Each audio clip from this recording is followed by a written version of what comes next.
Shalom, everyone, and welcome to Coffee and Connection, episode 139. It's great to be here with all of you. Chodesh Tov.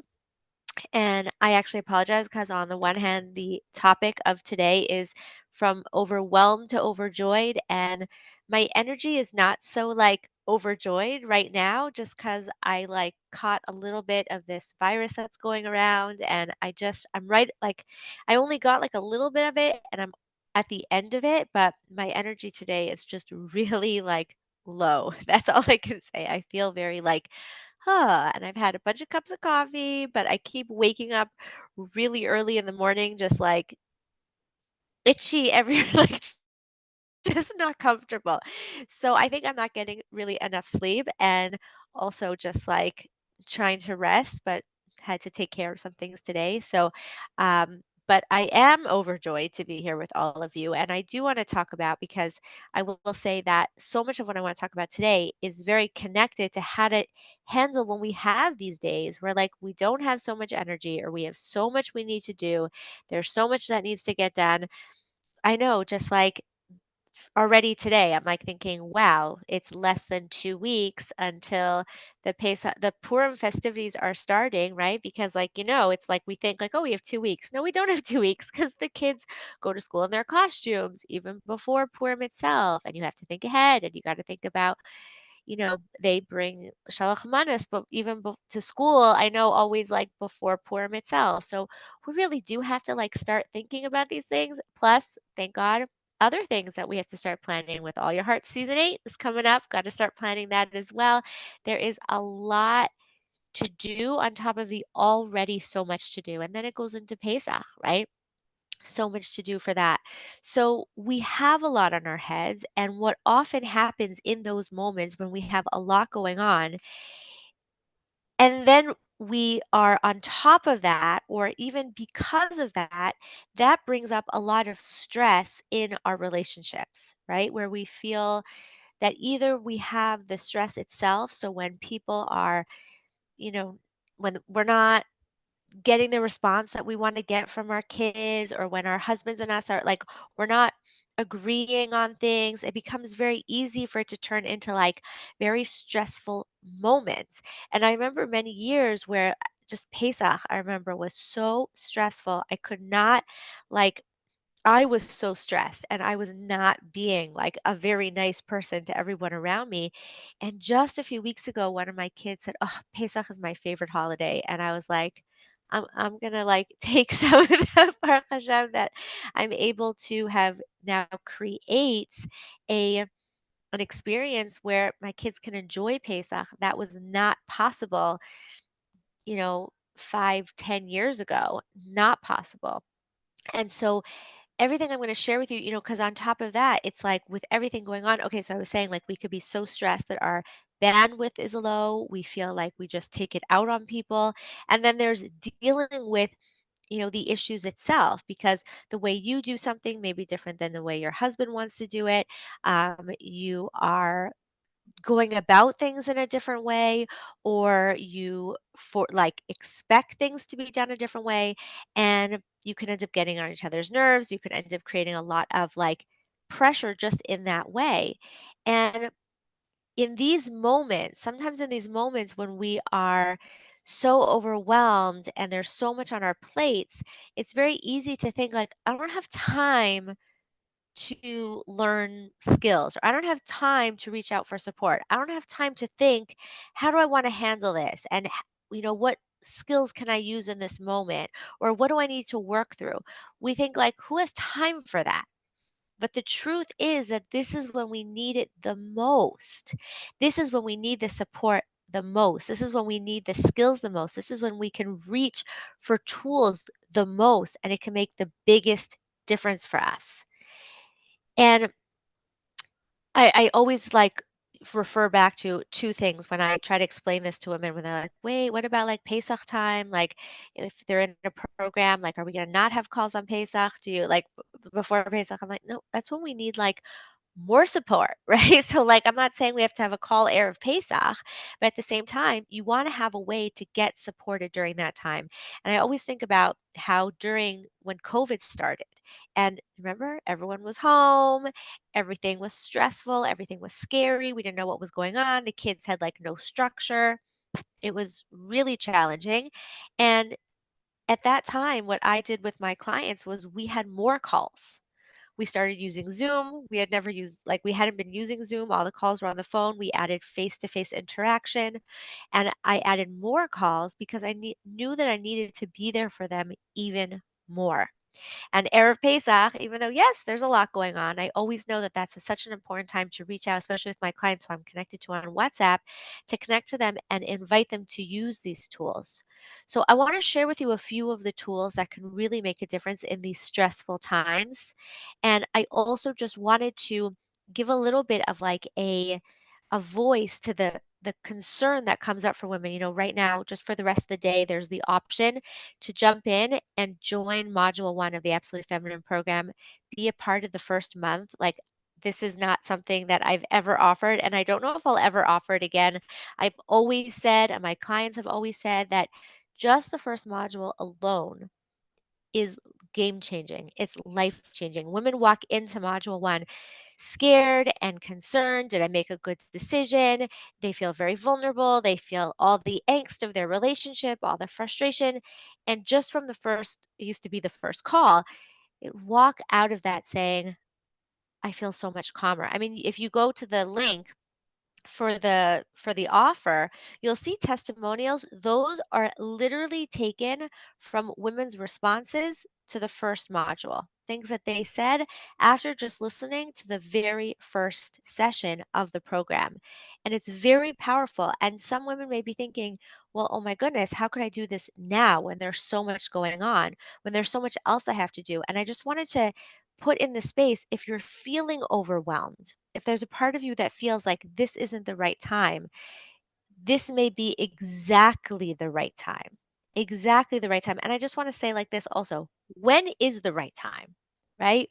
When are we not busy that we can just like add in extra things and not feel like, oh, there's, you know, like, feel it, right? Either there's a ton going on, we have the Chagim, a few times a year, we have a holiday period, or we have nothing, there isn't a holiday going on, and then we have to, like, get back into the flow, and we're trying to get things done, and we're trying to get organized, right?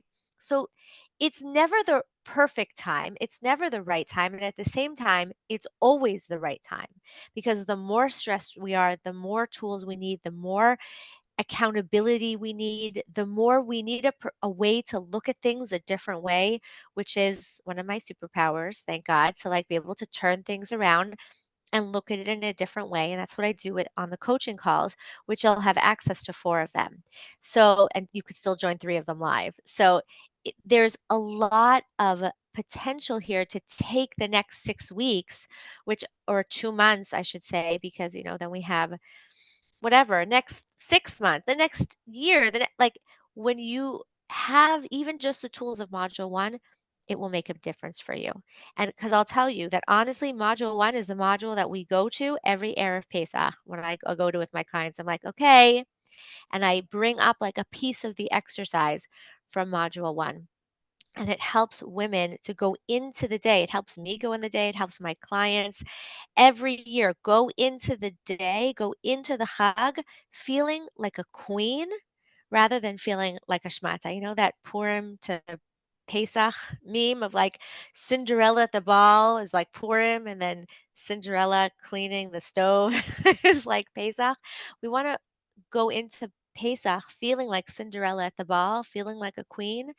These are the skills that are going to get you there. So you still have a few hours left. If you have any questions, send me. Let me give you a quick overview of the different types of skills that really make a difference these times a year, which we have so many of, right? Thank God. So that we can not make sure that we don't get overwhelmed. I actually have it written on my wall in front of me. I don't do overwhelm, right? So that's just one skill, is like reminding ourselves we don't have to get overwhelmed. Overwhelmed is a state of mind. We can have a lot to do, but that doesn't mean that we get overwhelmed. And overwhelm is a feeling of, I can't do this, there's too much on my plate. We may need to look at what do I need to let go of. We may need to ask questions of where can I get help, and then we may need to ask questions of like where do how can I do things in a different way so they don't feel overwhelming on me. All of this takes a lot of awareness. So the first like I'm going to talk about like three specific ways to get out of overwhelm and to feel connected, right? And work together, especially with our husbands during this time. The first is that we definitely need to have a lot of awareness of our own selves. What's causing the overwhelm? What can I let go of? What am I making this mean that I'm like holding on to so much? What would be the worst thing that happens if I didn't do this? Like, we need a lot of self awareness, which is not always so easy to have, especially when we're so like we get stuck in how we see things. We may be able to see it for somebody else, but we often struggle to see things for our own selves. And having that awareness of being able to really recognize like what is going on for me? What is coming up for me? What are my fears here? What am I afraid people will see? What am I trying to become? And what do I really want to be? Right? What do I want to create? What is this bringing up? Like all of that self awareness is super important for being able to not be overwhelmed and turn to conflict or drama during this time, right? The more drama really is like when we, instead of being in our rational thoughts, right, we allow our fears, our stories, our triggers to take over. And the more we have awareness of these ideas, awareness of our fears, awareness of our triggers, the faster we can catch that we're triggered and we can deal with the triggers. And then, even if we have a stressful moment, we can get out of the stressful moment so much faster and be able to reconnect with anything that got kind of messed up in that moment. So that's the first thing is we want to really be aware of ourselves. And the more self-awareness I have, both of my desires and of what's stopping me from achieving them, that is key to staying in an overjoyed state, right? Not becoming overwhelmed. We also, especially when we're talking about in our relationship with our husband, it's so powerful the difference when we can be in a state of curiosity and empathy, right? Because the way you we have to remember that as we're growing up, as we're going through life, the way we think something should be done, the way we see our family do it, or the way we decide we don't want to do something, our brain believes what we tell it. And whatever we tell our brain, right? Yes, I'm talking like as if we're more than one person here. Our nefesh believes what our neshama tells it. Our neshama believes what like we're all very much in our thoughts, and we don't think of it as, oh, this is what my family does. This is what I heard in a shir once that I think is a good idea. This is what I saw once somebody do, and I don't want things like that. We don't think of it that. We think of it as the truth. So when our husband suddenly wants to do something differently, or he says something that hits us in a weird way, we right away see it as wrong. Or we see, and we may not even just say you're wrong. We may get judgy. We may get angry. We may feel frustrated because we're like, what are you doing? And why would you do it this way? And what do you mean by that? And when we can get curious and get like into a state of empathy of like what's going on for you, what is this about for you, is there a different way to look at this, what are you worried about, or what is it that you're seeing as the truth, that's how we can really start to like work together in this time as well. And it's actually much easier to do that when we've already gotten in touch with our own selves. When I know why I want to do something, how I feel about something, it's much easier for me to not feel threatened by looking at, okay, how do you want to do it? Right? What does that mean for you? Because I'm not necessarily going to just lose myself in what you want, right? Which is the fear that we often have in really looking to understand our husbands. So that's the power of of empathy and curiosity, right? Because it may be that like you really want to, run the Seder a certain way and he wants to run it a very different way. And then you're just like, why would he do it that way? And rather than getting upset and thinking that he's wrong, think of the power of being able to sit and share like and really get curious like what is this for him, right? Assuming that he's not a bad guy who wants to run a bad Seder or have a boring Purim, so you can start to get curious. What is it that he's looking to achieve? And very often, it's not about right or wrong, it's about values. And it's not that if you really talk it out, which is step three, right? Communicating. Once we're communicating, then we can realize that very often it's not that we even disagree with each other. It's just who's like we each can be putting a different value higher on the list. So let me give a good example. Um, I think this is a good example. We Some people are very makbid on Pesach night to finish afikomen by chatzot. Right? There's a halacha. I mean, there's both halachas. One halacha says you can eat it all night. That's I think Rabbi Akiva. I don't know. I'm not even going to get into that. And the most accepted halacha is that you finish by chatzot. It's a whole interesting discussion where the two opinions come from. Lo mishneh, we don't have to get into that right now. So imagine you grow up in a home where I don't know, it could go either way. Your father was much more into making sure that everyone had a good time. He was very focused on Ve'igara to Levincha, making sure that every child feels connected to the Seder, sitting around, talking, schmoozing, enjoying, passing on the tradition, which is one of the main 100%. Like right now, the Doraita mitzvah, besides for not eating chametz, because the mitzvahs of eating matzah and maror at the Seder is connected to Korban Pesach, which right now we don't, please God, we'll have it this year. Amen. And when we don't, the oraita, the most like the mitzvah that we have that's like mina Torah, like a total like yes, we do all the mitzvah, but the most stringent mitzvah that we have is you got to levincha, teach your children, make sure. And so he was really makbid on that. That was his number one priority. And then you marry into a family where your father-in-law was very makbid, was very careful that afikomen has to be eaten by chatzot, by midnight, by halachic midnight. And so you get married and you're expecting this like nice, warm, connecting, very focused on the children, right? Like a focus on the children type of Seder, and your husband's like rushing through. So I'm just seeing here in the comments, you can't teach them if they are asleep or tired out of their minds. I'll just tell you personally, our Seder, I mean, please God, it will again. It always that we go basically all night, and our children, all ages and stages, Baruch Hashem, Leah and Hara, have always stayed up.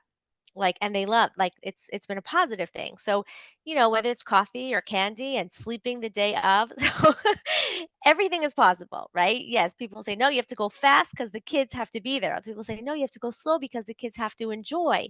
You see how it's so easy to like have both sides, and are they both true?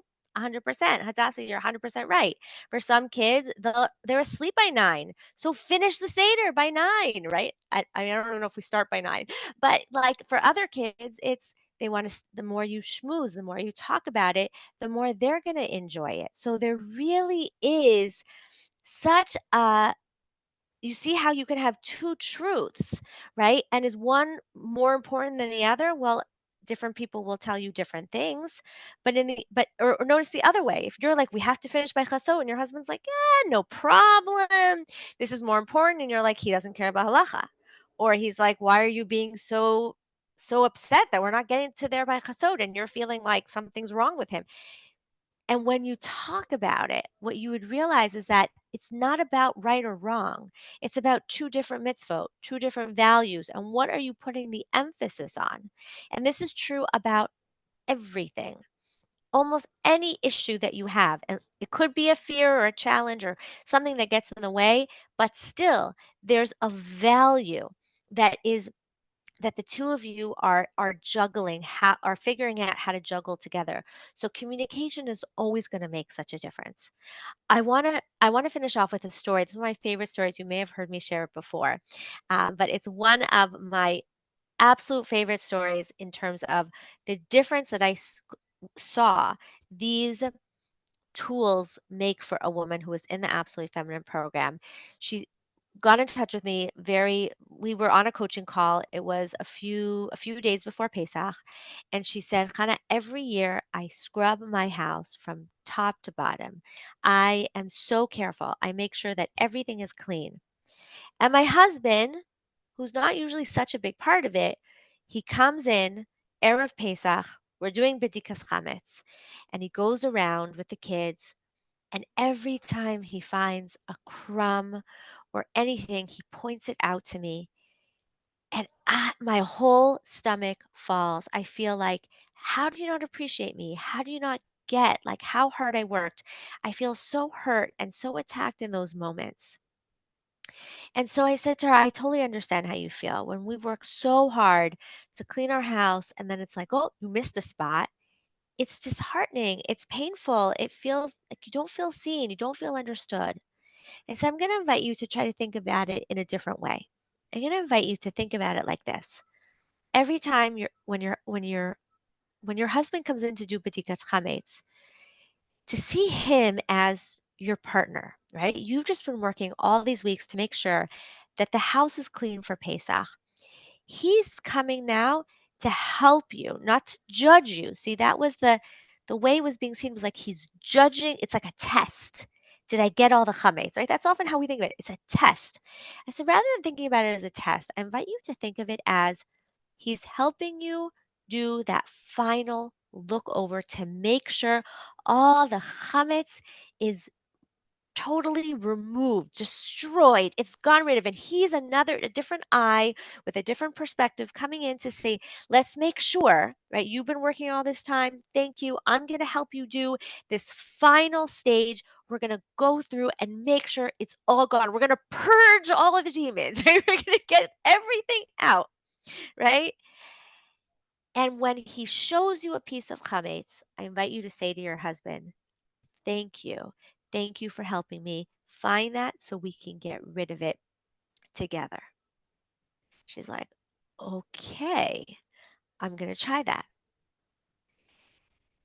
Then I don't remember if it was that night or the next morning or if it was on Pesach when she finally got a chance, but she sent me a message. She said, Hannah, I just want you to know that that was the best B'dikat Chametz we ever had. I felt like such a team with my husband. I kept saying, anytime he found anything, I said, thank you for helping me. And he continued to help. Erev Pesach, he helped me, and I really felt like we went into it as a team. I wasn't upset. I wasn't hurt. I didn't make it mean anything. I was able to see it from a different perspective that he wasn't testing me. He wasn't pointing out where I'd missed something as like as a judgment.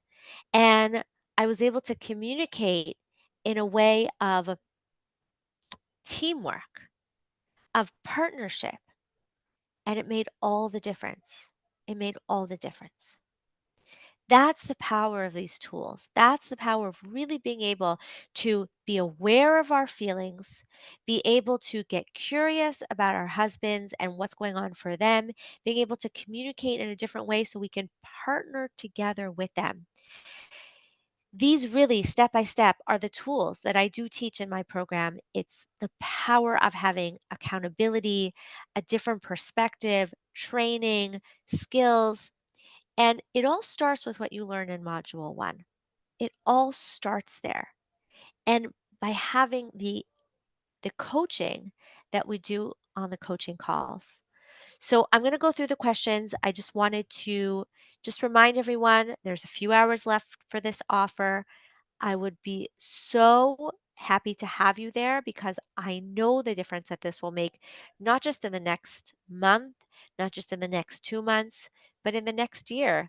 Even if you just do module 1, it is game changing and you will have it to listen to over and over again when it's calmer, when you need to come back to it, and you'll really get to see for yourself whether or not it will help you to continue. There's no obligation. You're not even like signing up and then you have to cancel it.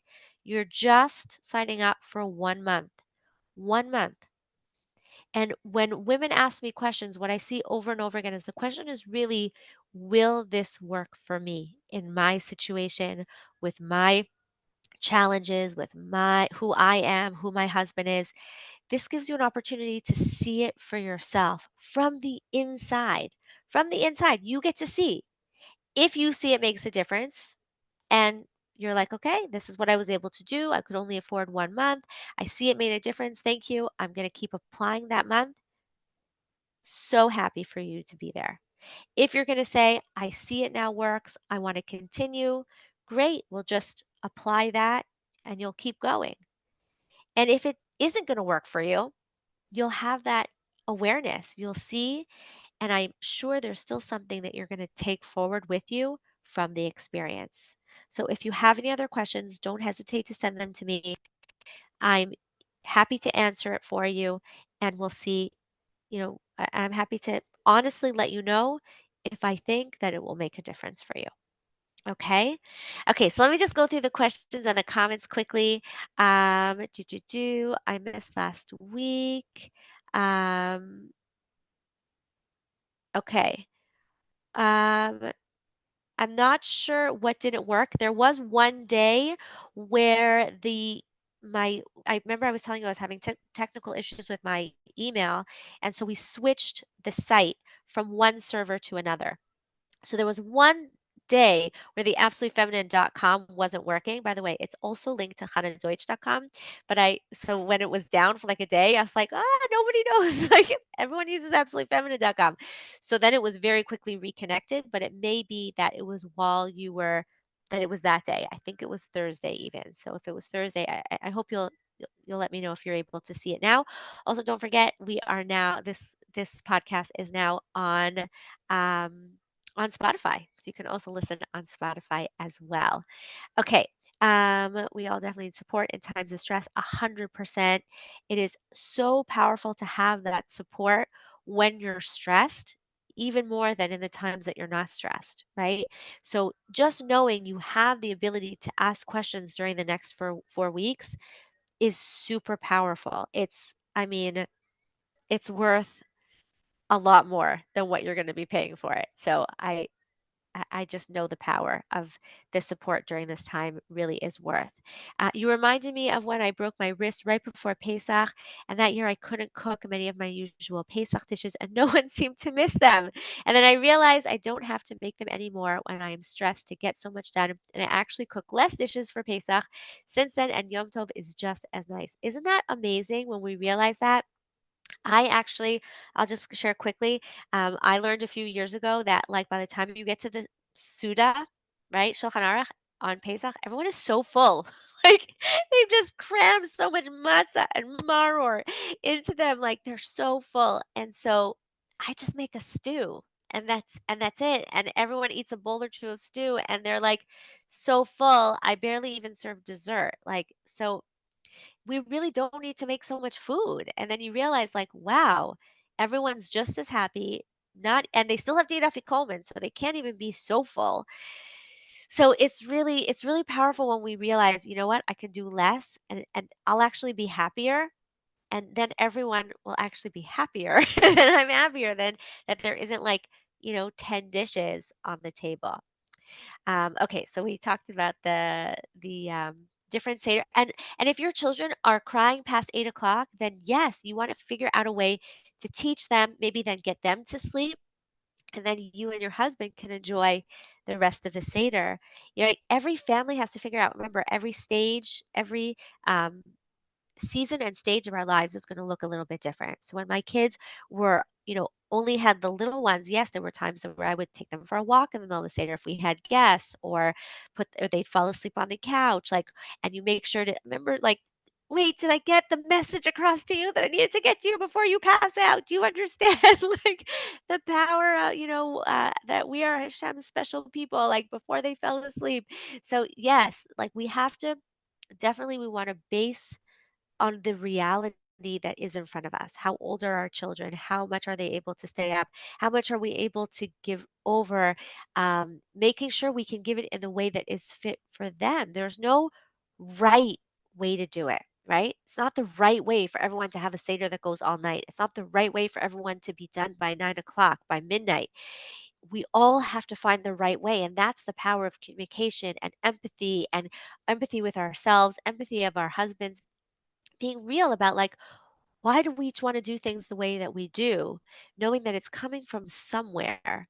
We can find what will work for our family, for your family in each stage. And every year might be a little bit different, and then there's, please God, the grandkids. And sometimes it's just you're sitting down to the Seder, the kid, the either before you have kids or the kids are asleep or when the kids are out of the house. And it's like, how are we going to have a meaningful Seder, just the two of us?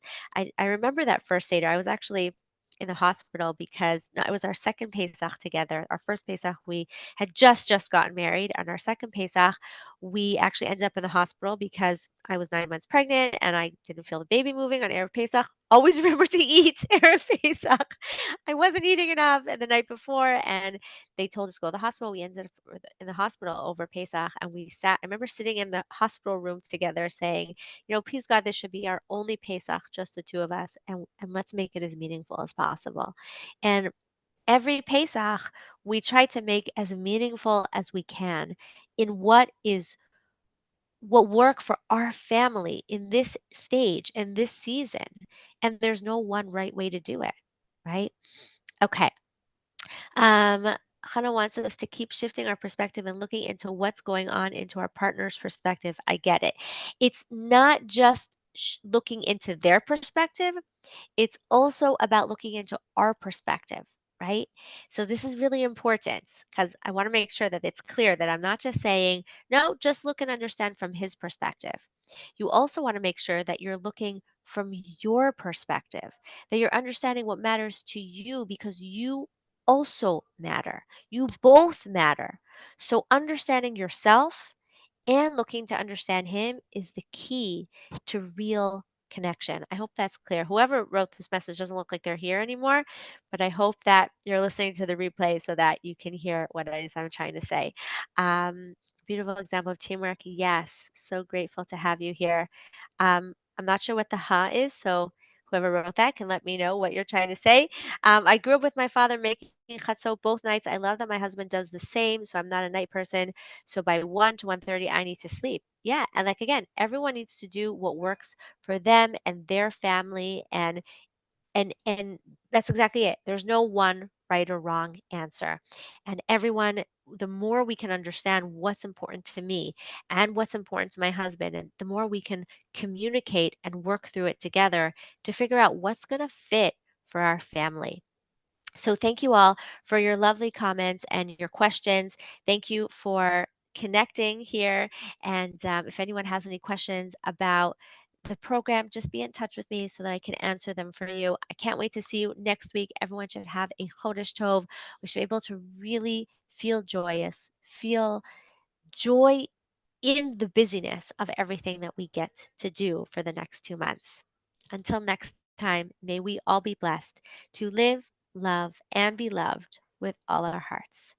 Goodbye for now.